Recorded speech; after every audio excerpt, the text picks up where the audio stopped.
Wisconsin Public Service crews from Northeast Wisconsin are helping those in need on the East Coast.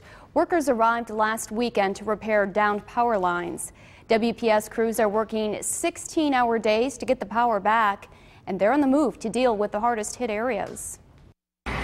Wisconsin Public Service crews left for Connecticut a few days after Superstorm Sandy hit the East Coast. We went out and started cutting trees, putting up wire, and turning people back on.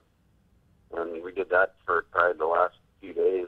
More than 24 people and 11 line trucks deployed to Norwalk and New Canaan, Connecticut. Crews say they feel for those left in the dark. One lady came out after we got her back on and said she was out 7 days almost to the minute.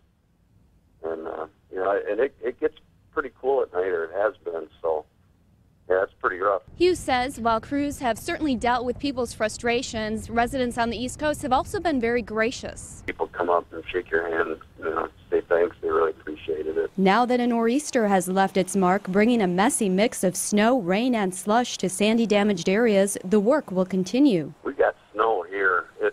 They were expecting higher winds, and in the lower Connecticut area, we didn't really see the high winds, but I would say, maybe 3 to 4 inches. Hughes says few outages were reported after snow hit the area, but other parts of the East Coast have it worse. So WPS crews headed to Somerset, New Jersey Thursday afternoon. Many homeowners in that state are dealing with the below freezing temperatures with no heat. Hundreds of thousands are without electricity. Hughes expects a lot of work. It's still restoration from Sandy, and then maybe a little bit from this nor'easter. WPS officials say, fortunately, the utility is able to spare the workers and add helping out is the right thing to do. We've been in situations where we've had to ask for other utility companies to come into our area and help us during tornadoes or bad storms, so we definitely wanted to make sure we could reciprocate.